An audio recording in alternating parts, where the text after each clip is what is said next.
Bueno, hola, ¿qué tal? Mi nombre es Luis Morales Díaz. El día de hoy voy a exponer las patologías de los pares craneales. Bueno, entonces,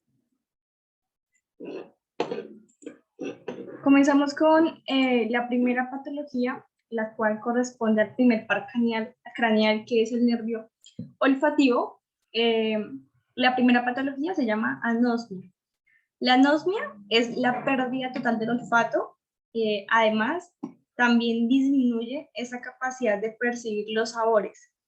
De esta manera, su deficiencia se relaciona con la pérdida del sentido del gusto.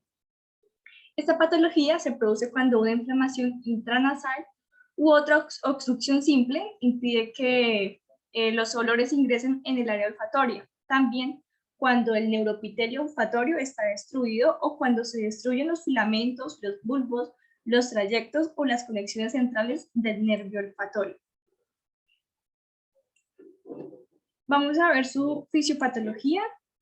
Bueno, la anosmia principalmente se debe a dos motivos. La primera, las patologías que impiden que el aire llegue a los otros sectores olfativos situados en la parte alta de las fosas nasales. Entonces encontramos el catarro común, la rinitis, que son alérgicas, vasomotoras, infecciosas, entre otras. Encontramos la sinusitis, la desviación del tabique nasal, la hipertrofia de los cornetes, tumores. De igual manera encontramos las que influyen en las patologías del aparato receptor nervioso y de la vía nerviosa central. Encontramos el traumatismo craneoencefálico, que se da generalmente en adultos jóvenes, envejecimiento, enfermedades neurodegenerativas como el Alzheimer en la parte de los adultos mayores.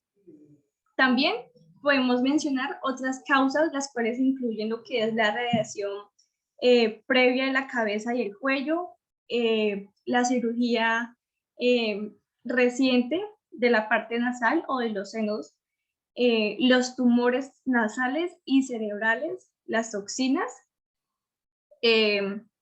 los fármacos también pueden contribuir a la anosmia en pacientes susceptibles.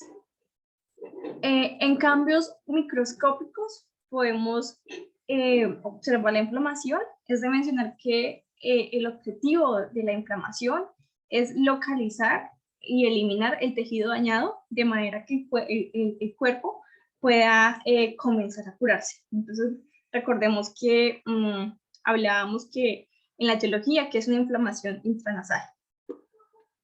Ahora bien, pasamos a las manifestaciones clínicas, los síntomas. Entonces, el principal síntoma que encontramos es la pérdida de la capacidad de poder oler. Ya después, pues, en algunos pacientes se presenta lo que es la disminución de la parte gustativa, de la percepción de los sabores.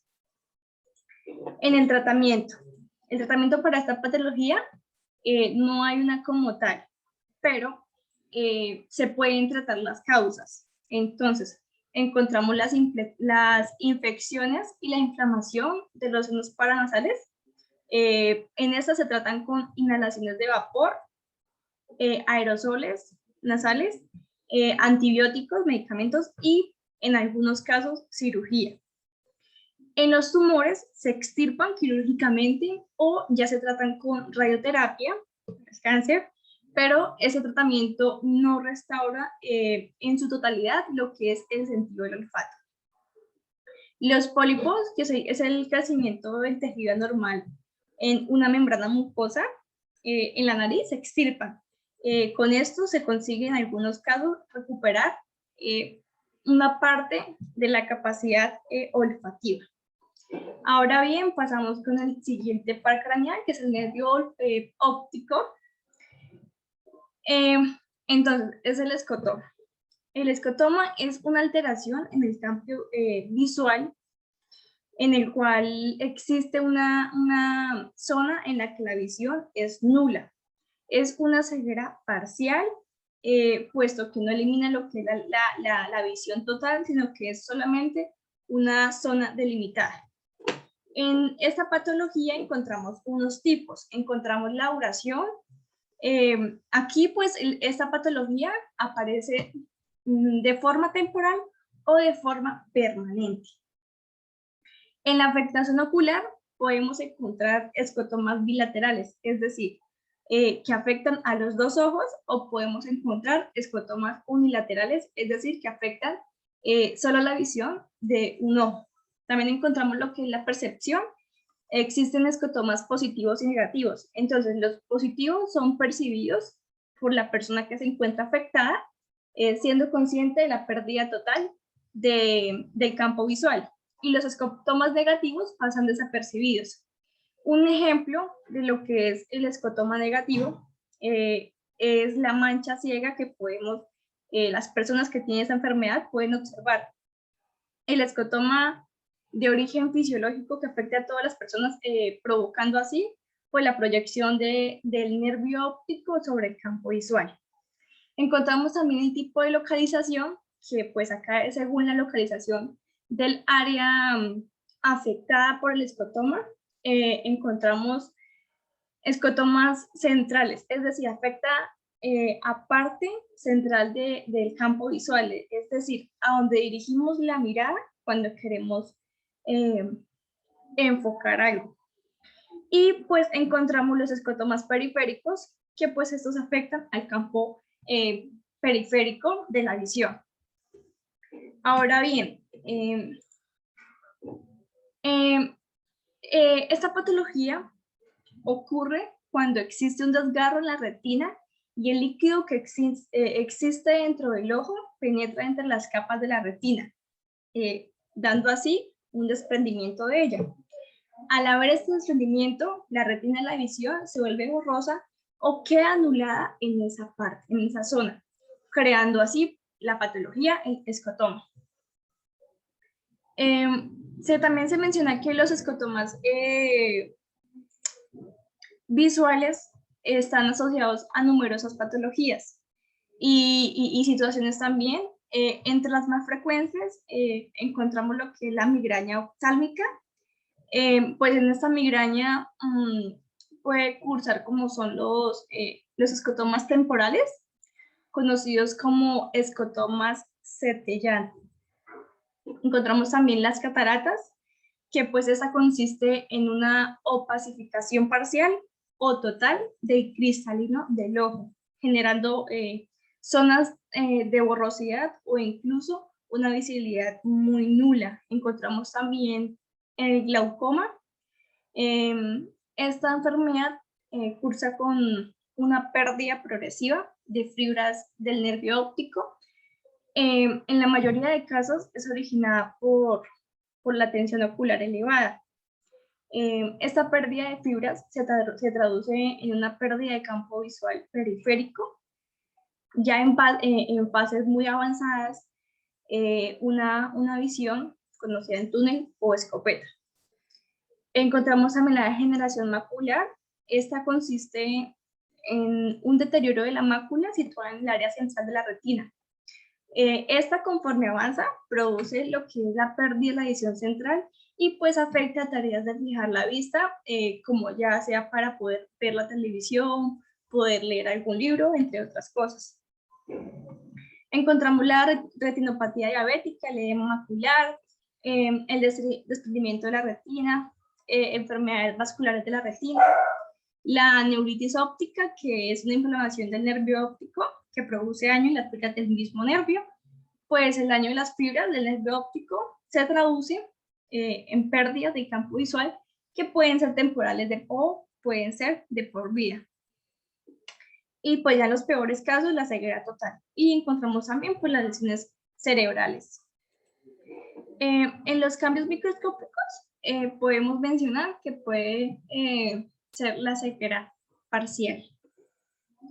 Ahora bien,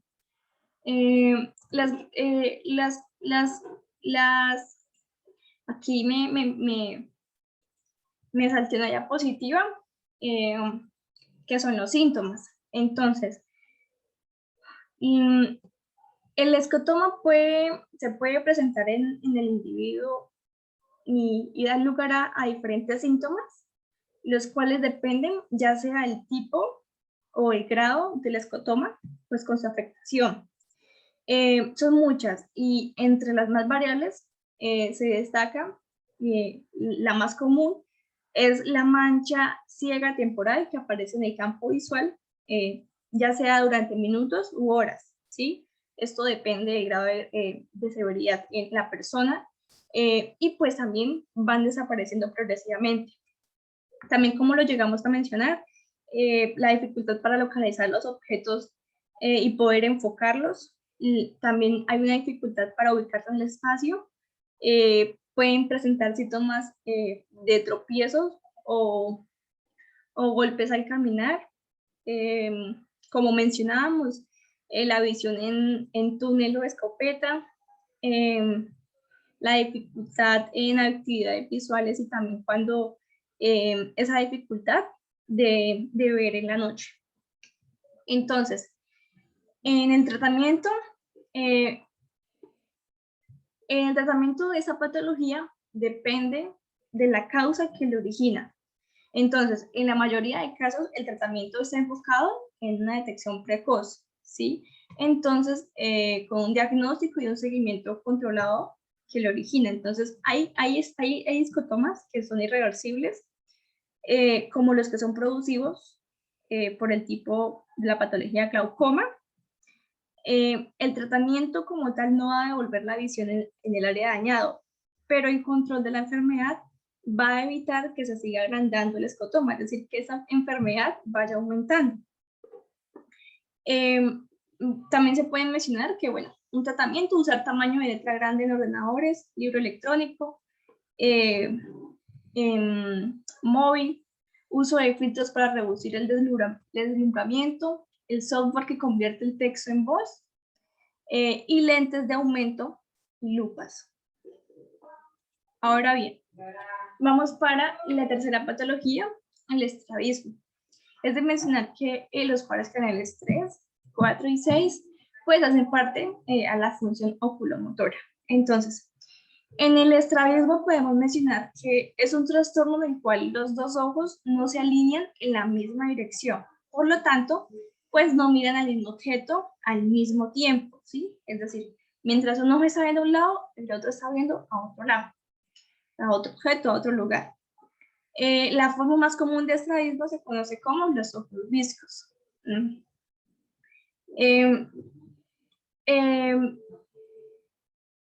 Hay que mencionar que hay unos músculos que trabajan en cada ojo, son 6 músculos y estos trabajan como un equipo. Esto permite pues que ambos ojos se enfoquen en el mismo objeto. Entonces, en una persona con estrabismo, pues estos músculos ya no trabajan en equipo y pues en respuesta a ello, pues uno mira un objeto mientras que el otro pues mira a otro, a una dirección diferente a la del ojo, del otro ojo. Entonces, cuando esto ocurre, ¿qué sucede? Pues se envían 2 imágenes al cerebro, ¿sí? Entonces, si acá estoy viendo, por decir, una linterna y acá una mesa, pues hay como un, no sé, cuando el cerebro recibe la información, es como un boom, ¿sí? Entonces, pues esto confunde al cerebro. Entonces, en los niños, pues el cerebro como está madurando, por así mencionarlo, pues pueda aprender a ignorar como que estas respuestas, ¿sí? O a ignorar la imagen proveniente del ojo más débil, porque siempre va a haber un ojo que pues tenga como un poderío, por así decirlo. Entonces, pues, el cerebro va a mirar qué ojo es más débil para suprimir o ignorar esas señales que les envían las imágenes. ¿Qué sucede cuando el estrabismo no se trata? El ojo que el cerebro está ignorando, pues nunca va a ver, ¿sí? No se va a recuperar. Entonces, pues la pérdida de la visión se denomina ambliopía. También el nombre recibe el nombre del ojo perezoso. Y algunas veces este ojo perezoso se presenta primero y causa o dar lugar al estrabismo. En la mayoría de los niños con estrabismo, la causa se desconoce. En más de la mitad de estos casos, el problema está presente al nacer o poco después. Se denomina estrabismo congénito. Bueno, hay que mencionar que hay trastornos asociados con el estrabismo en los niños, como puede ser el síndrome de Apert, parálisis cerebral, rubiola congénita, hemangioma cerca del ojo durante la infancia, síndrome de incontinencia pigmentaria, síndrome de Noonan, síndrome de Prader-Willi, retinopatía del prematuro, retinoblastoma, lesión cerebral traumática, trisomía 18. Hay que mencionar también que el estrabismo en los adultos puede ser causado por el botulismo o por la diabetes, en lo que causa una infección conocida como estrabismo paralítico adquirido. Bueno, en los cambios macroscópicos podríamos observar pues, los ojos desviados. En los síntomas, va a haber una fatiga visual, va a haber una visión doble, también señalada como diplopía, va a haber una superposición de imágenes, es decir, va a haber una confusión de imágenes, va a haber una sensación de pesadez, hay dificultad en actividad visual cercana, como la lectura. También se menciona que va a haber, uno de los síntomas, perdón, es la pérdida en la percepción de profundidad y la sensación del volumen.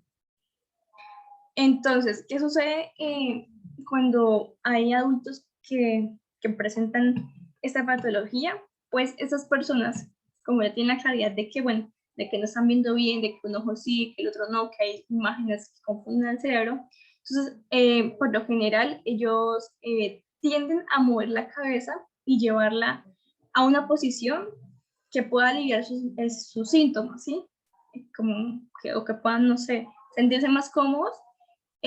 A ellos realizar esto, lo que están dando lugar es a una tortícolis ocular y que pues se puede empeorar. En el tratamiento se habla de que, bueno, existen múltiples herramientas terapéuticas médicas y quirúrgicas que pueden ayudar en gran medida a resolver este problema, pues dependiendo del tipo de estrabismo que se presente. Se puede tratar mediante diferentes métodos, ya sea terapia visual,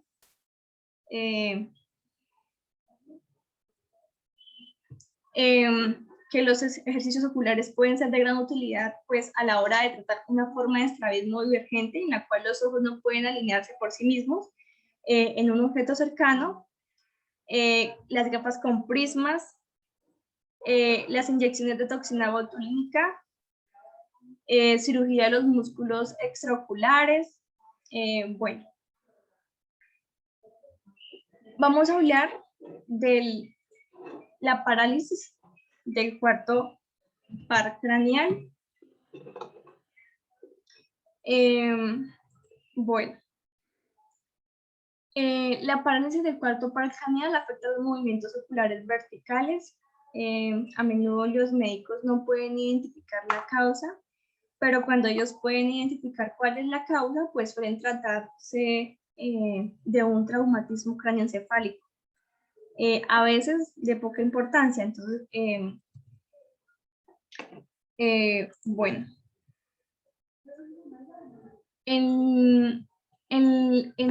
Podemos también mencionar que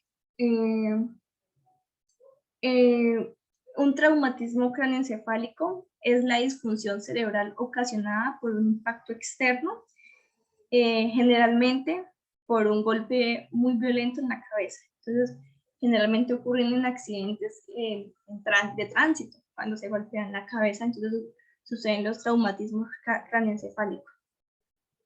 Los síntomas pues, pueden ser afectados uno o ambos ojos. El ojo afectado no puede girar hacia adentro ni hacia abajo, ¿sí? Como consecuencia de esto, pues la persona ve imágenes dobles una por encima y ligeramente a un lado de la otra. Por ello, resulta muy difícil lo que es bajar las escaleras, ¿sí? Lo cual pues requiere una vista de estar mirando hacia adentro y hacia abajo. También estas imágenes dobles se compensan y se eliminan cuando pues la persona inclina la cabeza hacia un lado opuesto a la del músculo afectado, ¿sí? Entonces como que pueden ver bien, por así mencionarlo. Pues ya que pues esa posición elimina esas imágenes dobles porque para enfocar a ambos ojos en un objeto se utilizan los músculos oculares, que son 6, pues que no están afectando, que no se encuentran afectados por la parálisis. En el tratamiento podemos encontrar si se da la causa, ¿no? Si se identifica la causa, los ejercicios oculares y las gafas con prismas ópticos. En ocasiones se realiza lo que es la cirugía. Ahora, pasamos al quinto par craneal. Esa patología es la neuralgia del trigémino. Esta patología es un trastorno de dolor crónico que afecta al nervio trigémino que transmite las sensaciones del rostro al cerebro. Entonces, en la neuralgia del trigémino, también denominado como tic doloroso, la función del nervio trigémino está alterada. El problema suele ser el contacto entre un vaso sanguíneo normal, en este caso una arteria o una vena, y el nervio trigémino ubicado en la base del cerebro. Este contacto, pues, ejerce presión sobre el nervio y provoca que haya un mal funcionamiento. La neuralgia del trigémino pues puede producirse como un resultado de lo que es el envejecimiento o puede guardar una relación con la enfermedad esclerosis múltiple o un trastorno similar que pueda dañar la vaina de mielina, que es la que protege a ciertos nervios. La neuralgia del trigémino también puede producirse por un tumor que haya y que comprima este nervio. También hay personas que pueden tener la neuralgia del trigémino a raíz de una lesión o una anormalidad cerebral. En otros casos, lo que son las lesiones quirúrgicas, un accidente cerebrovascular o un traumatismo facial, pues pueden ser los responsables de esta afección. Entonces, podemos pues también mencionar que pues hay una serie de desencadenantes que pueden provocar el dolor. Aquí, como lo son afeitarnos, tocarnos el rostro, comer, beber, cepillarnos los dientes. Las manifestaciones clínicas.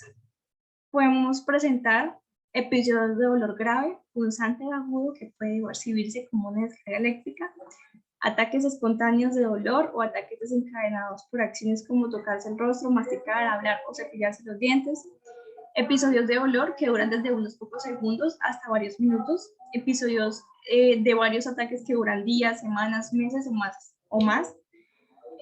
Puede que algunas personas atraviesen periodos sin dolor. Un dolor constante, esa sensación de ardor, puede ocurrir antes de que se transforme en dolor espasmódico. Característico de la neuralgia del trigémino. Hay otros síntomas, pero como para no extendernos, esos son como los más mencionados.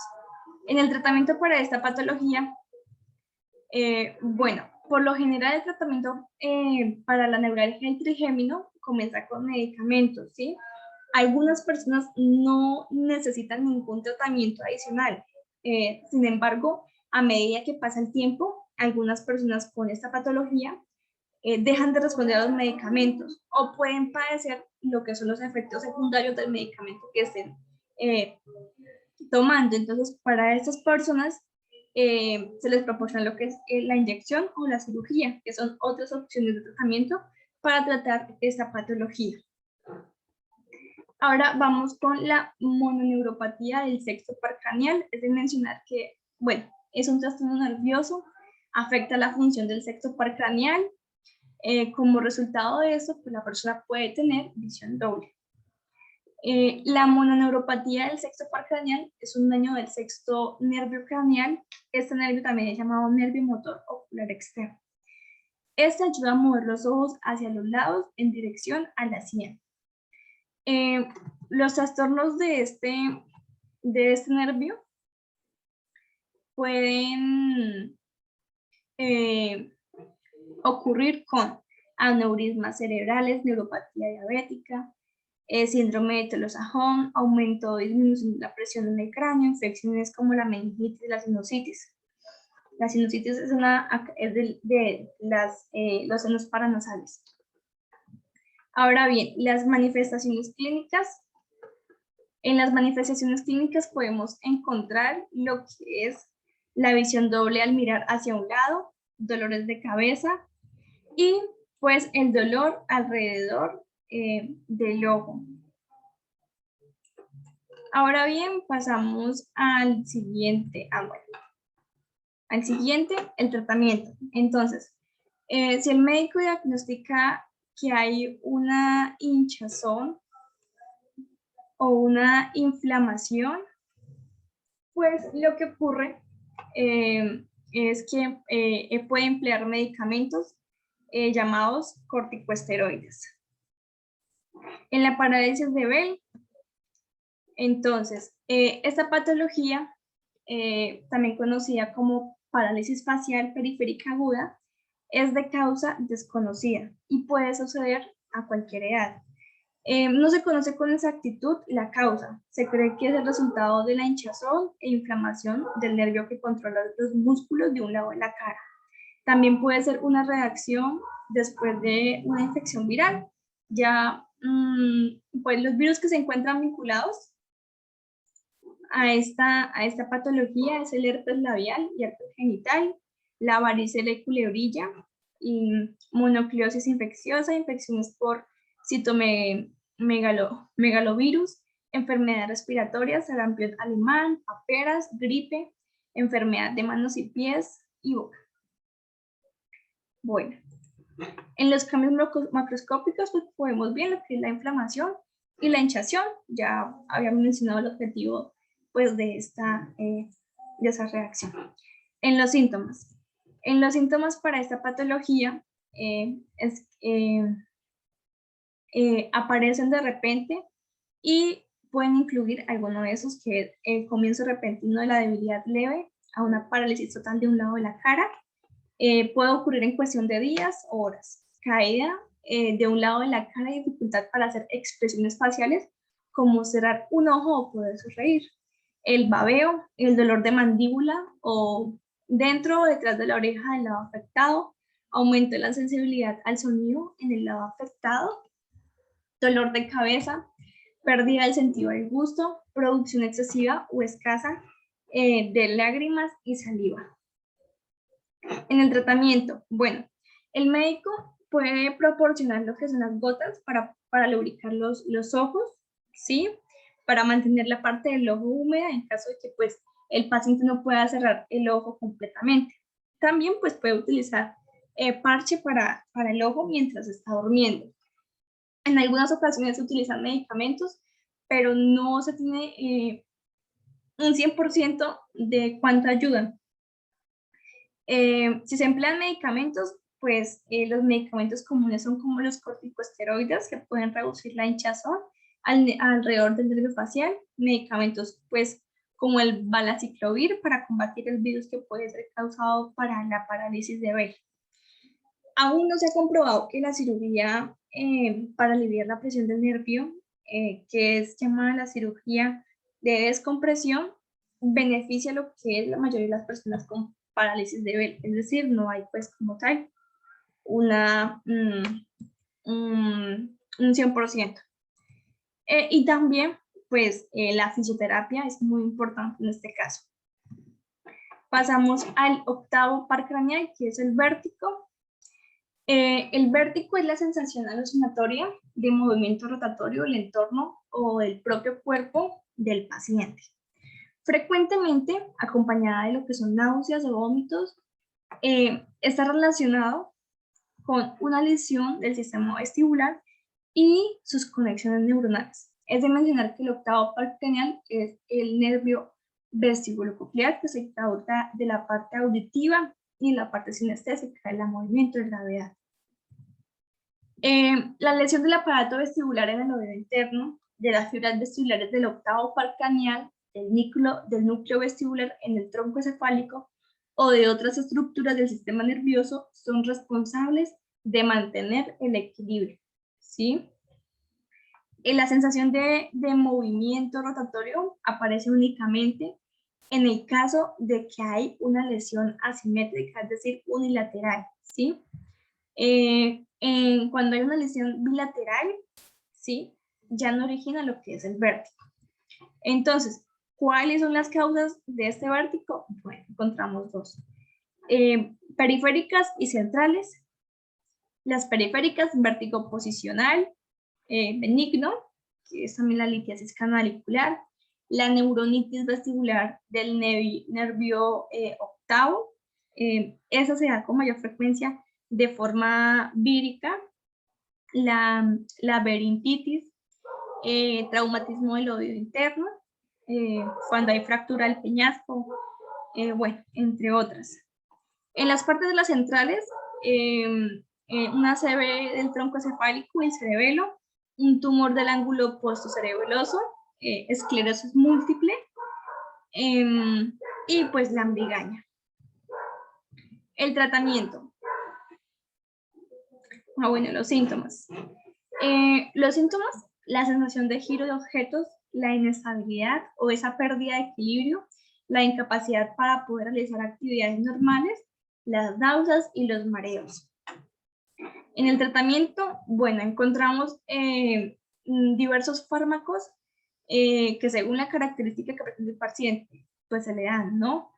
Los diuréticos, que pues lo que sucede con ellos es que al eliminar agua, se reduce la cantidad existente en el oído, en la parte interna, en el oído interno, para poder reducir la sensación del vértigo. Entonces, de esta manera, mejora la parte de la audición y mejora o desaparece el resto de los síntomas. En betaistina, este es un fármaco de mucha eficacia. El efecto es aumentar la circulación en el oído interno y reducir lo que es la excitabilidad de las neuronas vestibulares sin somnolencia. El recambio de líquido, pues aquí es más rápido y se acumula, es menor.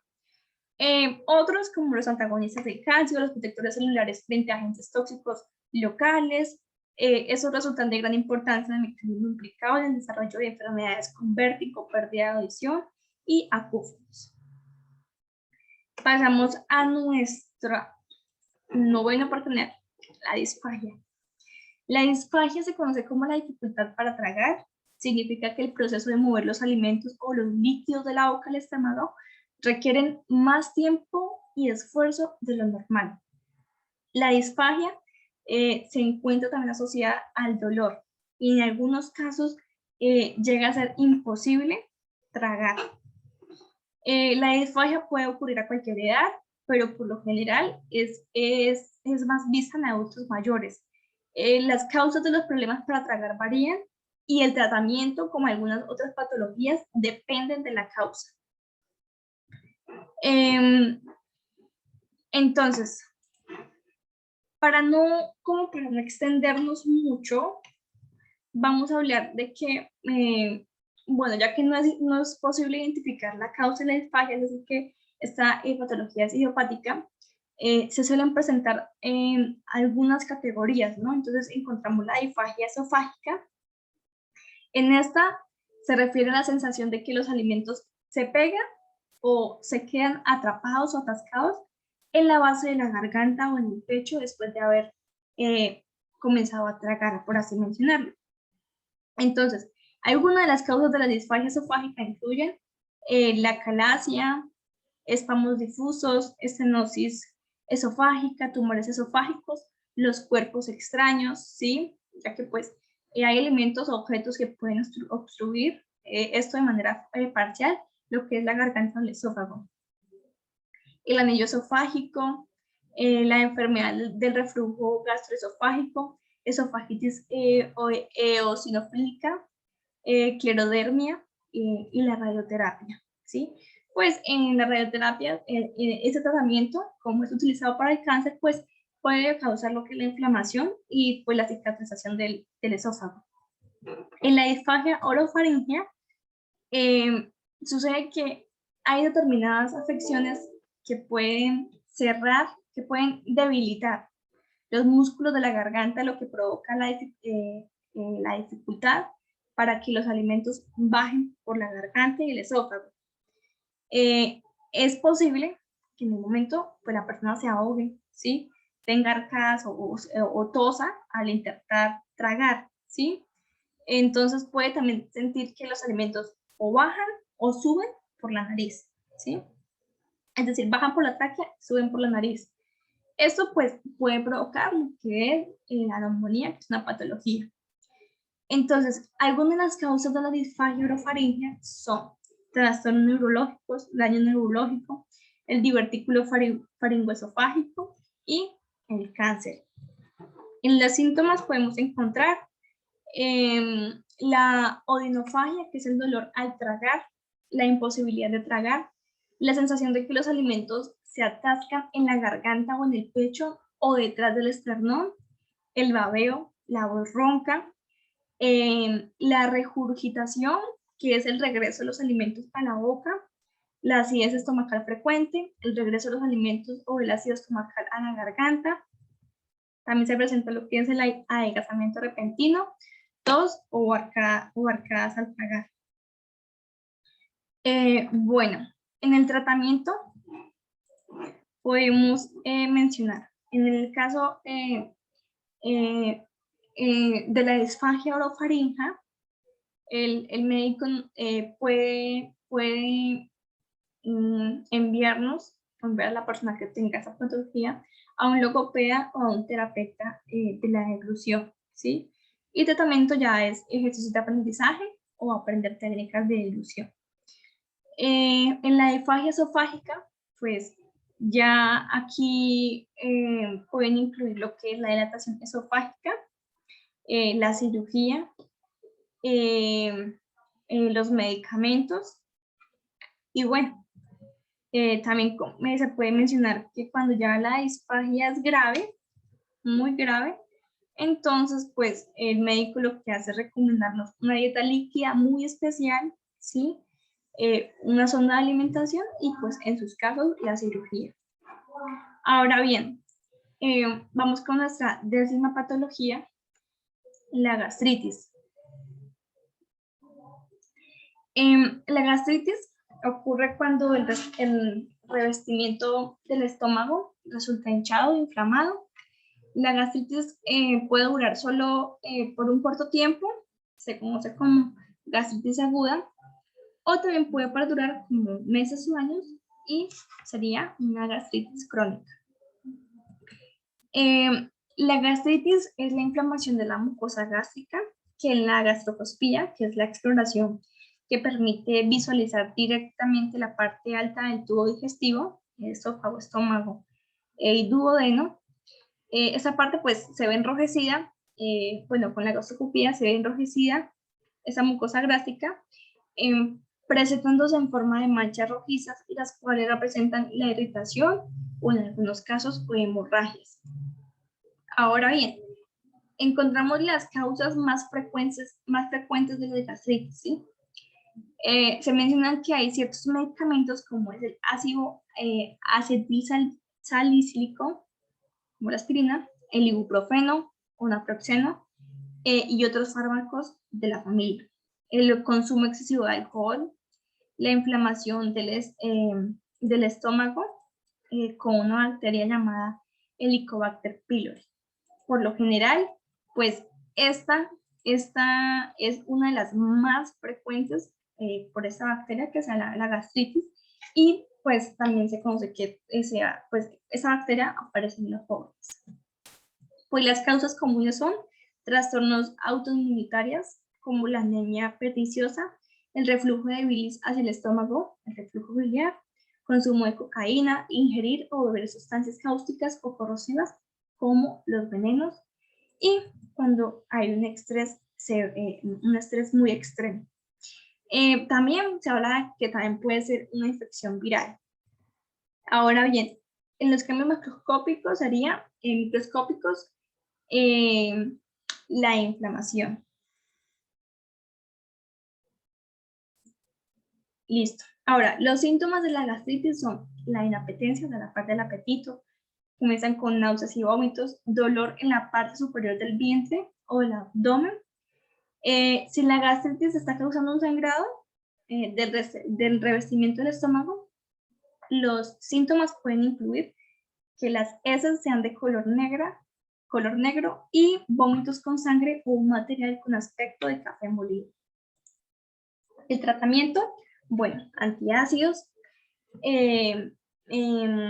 también antagonistas H2, que son famotidina, cimetidina y nisatidina, inhibidores de la bomba de protones, como el omeprazol, esomeprazol. Bueno, se pueden emplear antiácidos para tratar la gastritis crónica causada por la infección con la bacteria Helicobacter pylori.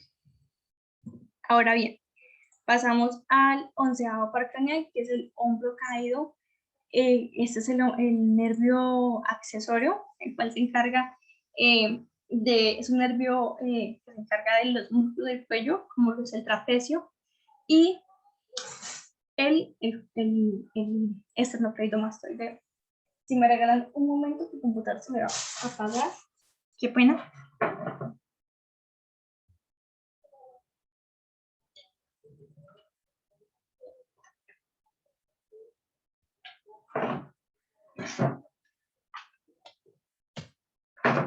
Ok. Bueno, entonces hablábamos de que, bueno, se encarga más que todo de los músculos del cuello, esternocleidomastoideo y el músculo trapecio. Entonces, la parálisis unilateral del 11º par determinará la debilidad en la rotación de la cabeza hacia el lado opuesto y en la inclinación de esta. La flexión de la cabeza producirá una inclinación leve del mentón hacia el lado enfermo. Bueno, las causas, el sedentarismo. Cuando las personas trabajan mucho durante horas frente al computador, al celular. Algunos de los síntomas, el dolor del cuello y espalda, asociados a cervicalgias y lumbalgias, pueden llegar a ocasionar lo que son los dolores de cabeza fuertes y los mareos. El tratamiento, lo que se recomienda generalmente es la fisioterapia, en esta que se enfoque en lo que es el ejercicio terapéutico y pues enfocarse en mejorar lo que es la higiene postural. Ahora bien, pasamos a nuestro 12º par craneal, el nervio hipogloso. Nuestra patología, la disartría. En la disartría se produce cuando los músculos que usamos para hablar se encuentran debilitados o cuando resultan muy difícil de controlarlos. Las personas con disartría suelen tener la dificultad para poder hablar o hablan a un ritmo lento que es difícil de comprender. Algunas de las causas más comunes de esta patología son los trastornos del sistema nervioso y las afecciones que causan la parálisis facial o la debilidad de la lengua o de los músculos de la garganta. Hay que mencionar que hay medicamentos que pueden causar la disartría. Si hay disartría, es posible que haya dificultad para mover los músculos de la boca, de la cara, del sistema respiratorio superior, que son los que controlan el habla. Las afecciones que pueden provocar disartría incluyen, vamos a mencionar, esclerosis lateral amiotrófica, lesión cerebral, tumor cerebral, parálisis cerebral, síndrome de Guillain-Barré, lesión de la cabeza, enfermedad de Huntington, enfermedad de Lyme, esclerosis múltiple, bueno, entre otros. Bueno, hay que mencionar que hay medicamentos como lo son los sedantes y los fármacos anticonvulsivos que pueden causar la disartría. Entonces, en los signos y síntomas de la disartría pueden variar según la causa y el tipo de disartría que se presente. Entonces, si los síntomas es que comienzan a hablar arrastrando las palabras, un ritmo lento al hablar, incapacidad de hablar más fuerte que un susurro o hablar demasiado fuerte, el ritmo rápido al hablar, que es difícil de comprender, se escucha una voz como nasal, áspera o forzada, un ritmo irregular o anómalo al hablar, un ritmo monótono del habla, dificultad para mover la lengua o los músculos faciales. Ahora bien, ¿cuál es el tratamiento? Si la disartría es a causa de los medicamentos, como los fármacos anticonvulsivos, pues aquí el paciente lo comenta con el doctor para cambiar o suspender ese medicamento que puede estar causando esta patología, ¿sí? Si no es eso, pues el tratamiento más común que los médicos envían a sus pacientes es la terapia del habla y el lenguaje, ¿sí? Esas terapias es para poder recuperar el habla normal y mejorar la comunicación. Uno de los objetivos de la terapia del habla son ajustar la velocidad del habla, terapias, ¿sí? Para poder fortalecer lo que son los músculos, mejorar el uso de la respiración al hablar, mejorar la articulación de los sonidos y pues también la idea de cuando hacen este tratamiento de la terapia del habla y del lenguaje es que solamente no se trabaja con el paciente, sino con sus familiares para que a medida que ellos se van recuperando, pues la familia pueda ir entendiendo y aprendiendo cómo comunicarse con la persona que presenta esta patología. Pues bueno, esa ha sido mi exposición. Espero haya sido de su agrado. Ofrezco disculpas por el fallo de la carga del computador. Traté de resumir lo más posible. Espero pues nuevamente sea de su agrado y que estén muy bien.